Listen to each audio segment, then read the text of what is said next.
Like Joey says, we get the $3 million mansion all to ourselves.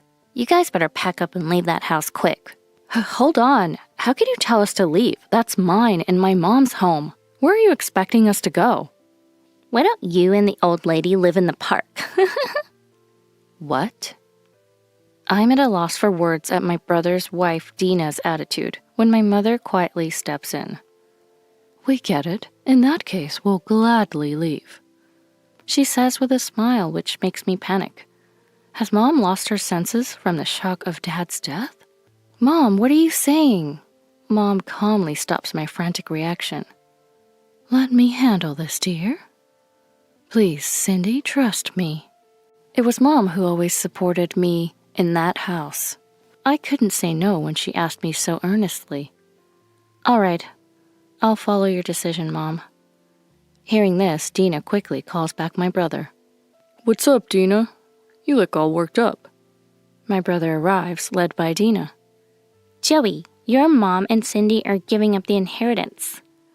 What, really? Did you convince them? Oh, well. Great job, Dina, my brother says joyfully. If that's settled, then hurry up and get ready to leave. And so, my mother and I, still not fully convinced, leave the house. Are you sure about this? Won't you regret it? Don't worry, I'm not the one who'll regret this. I only understood what Mom meant 3 months later. I'm Cindy. I live with my father, mother, and my brother Joey, who's 7 years older. Dad was an investor, and I never remembered us struggling for money. I'm grateful for the affluent life, but I've always been a bit uneasy around my dad. He was a textbook example of male chauvinism, always favoring my brother since we were kids. As a result, I hardly have any memories of being praised by him. Mom was always kind to both Joey and I, but even she was ridiculed by Dad. By the time I was aware, Joey was completely influenced by Dad, joining in mocking me and Mom. Dad, I feel like having meat today. Can we go out to eat? Knowing that Mom was preparing dinner, Joey begged Dad. Dad agreed happily. All right, let's go have some delicious steak. As they get ready to leave, Mom would hurriedly speak up. Are you going out now? Dinner is already prepared. Dad would coldly reply. Joey wants meat. He doesn't want your boring cooking. Have dinner with Cindy. What? You're going with just Joey? What about Cindy and I? Mom would ask in surprise, to which Dad mockingly responded. You women wouldn't understand good meat. Just stay home. I was at shock, but Joey would whisper to me. It's natural for a man like me to be treated differently than a girl like you. Ha ha. Just stay quiet and take care of the house. Ha ha. I'll never forget the look on my brother's face as he said that, laughing. But the reason I grew up to be so cheerful is because of my mother, who always genuinely cared for me. Your brother is much older. He'll probably get married and leave this house before you, Cindy. Then Dad will realize the value of having a daughter. That's how Mom always encouraged me. A few years later, my brother brought home his fiancée. Her name was Dina, and she was a year older than me. Beautiful, but reserved and quiet. Mom and I tried our best to make conversation with her. What did you like about Joey, Dina? Dina quietly smiled and replied, I fell for Joey because he's manly and reliable. Where will the wedding be? We plan to have it at a location Joey chooses.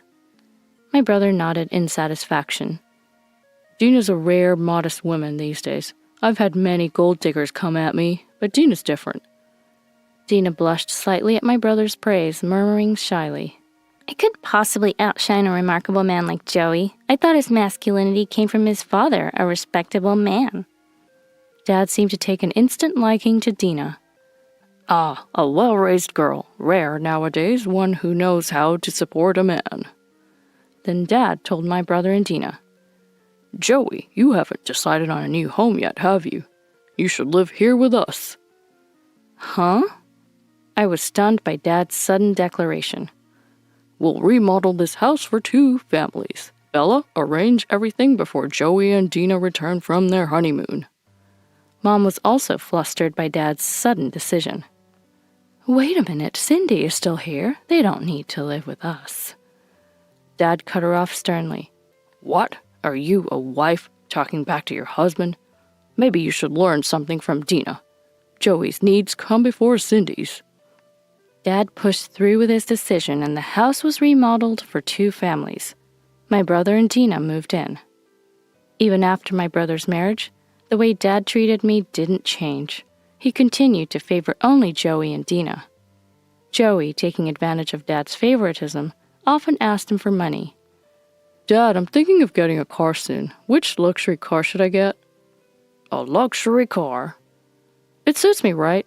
Will you get one for me as a wedding gift, Dad? You can afford it, right? All right, I'll get the cash ready. Dad, who was generous in front of Joey, started sighing more when alone. He also seemed to be getting thinner.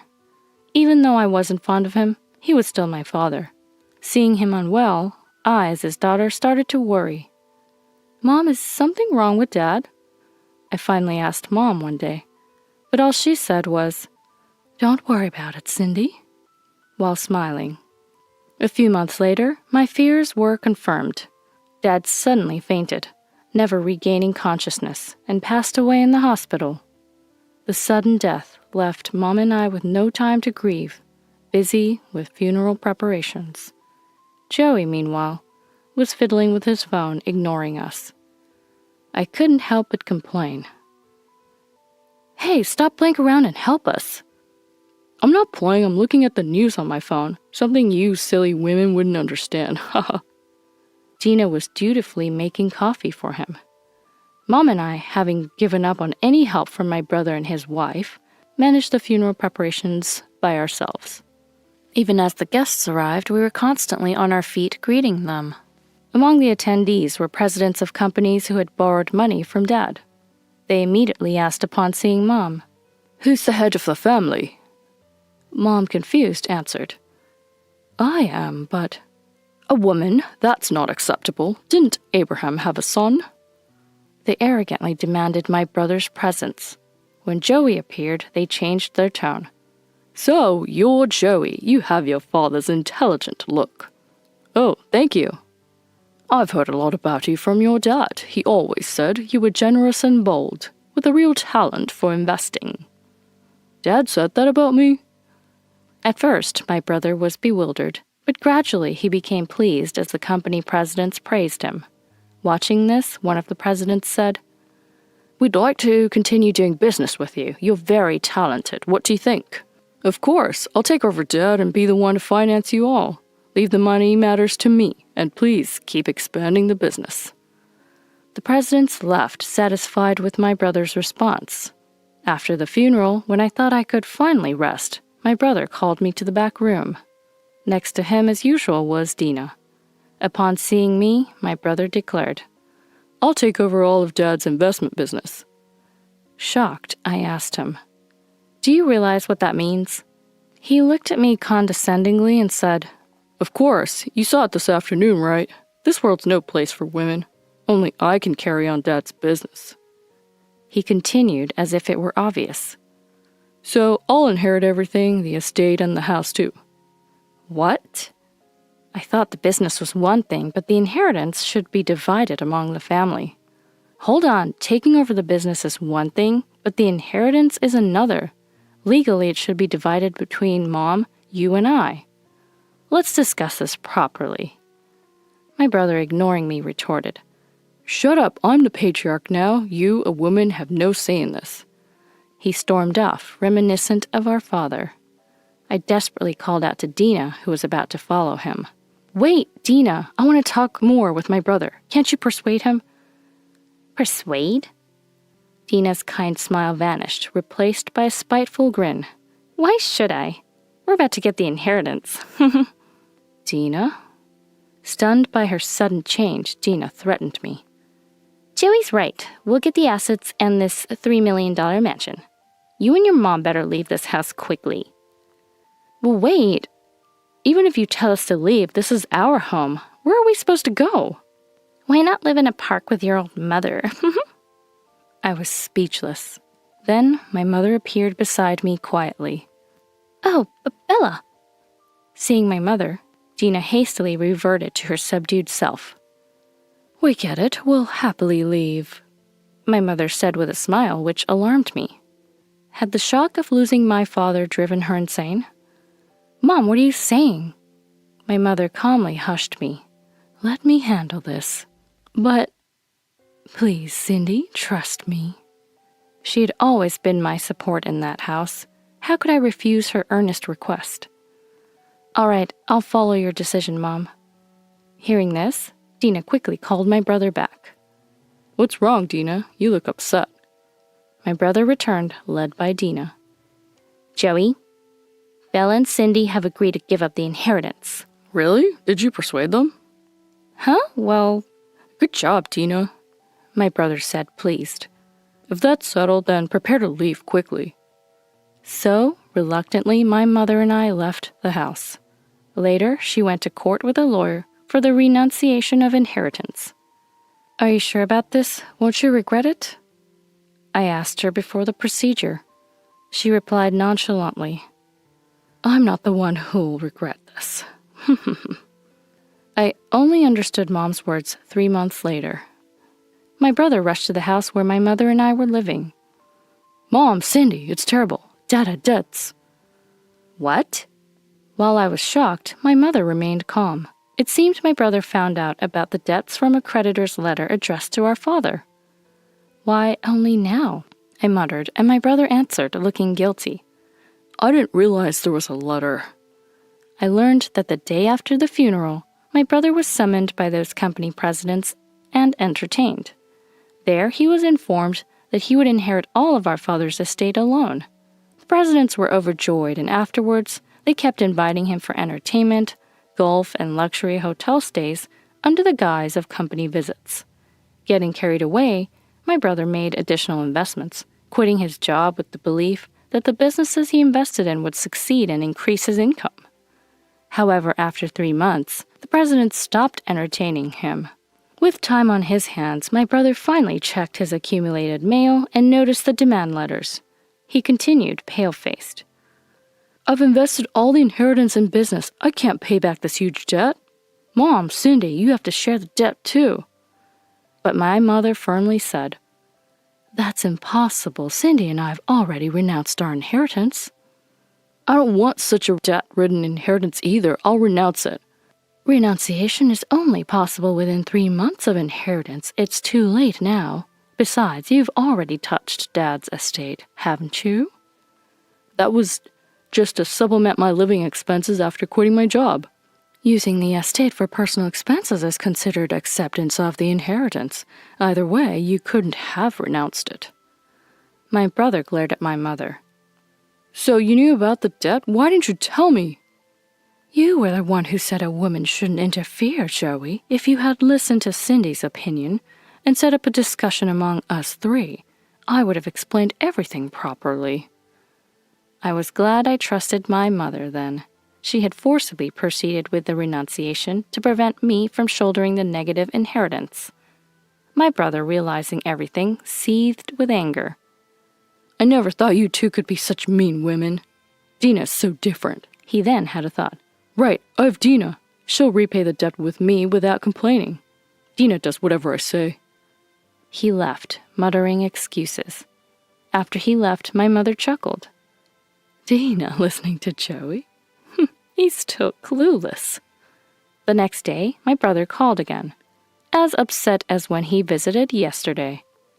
Joey, what's the matter now? Dina's gone. What? When I woke up this morning, Dina was gone. All the cash in the house and her belongings, too. My mother and I exchanged glances. Seems like Dina finally showed her true colors. My brother, heading to the living room during the call, noticed an envelope on the table. What's this? Inside, a letter read, To Joey, I have no use for a man without money. I'm taking the cash and valuables as compensation. Goodbye. Dina. And divorce papers. Dina, why? She was so obedient. As I relayed to my mother about Dina leaving and my brother's tearful voice, she took the phone and said, Dina was a shrewd girl who saw right through you. She pretended to be obedient just to marry into money. Why would she do that? Women's intuition and experience. Both you and Dad were fools to be fooled by such an act. My brother muttered faintly. It's not over yet. What do you have left? The companies I invested in. The president said they'd expand the business. The money I invested will come back in no time. That's not going to happen. Your investment in those presidents' companies won't come back. Why not? Those presidents were stuck in outdated male chauvinism. That attitude affected their business management, causing compliance issues and the downfall of their companies. But those were the companies Dad always invested in. That's why Abraham never let go of his male chauvinism. The company's performance was declining even before he died. But he refused to admit it and continued investing with loans. That debt was from that? Not just that. The pocket money and cars you begged Dad for were all bought with loans. So in a way, it's not wrong for you to pay back the debt. My mother also added, and that house is already mortgaged. If you can't repay the debt, it'll be seized soon. Better prepare to move out. She hung up without waiting for his response. My mother looked relieved after seeing everything.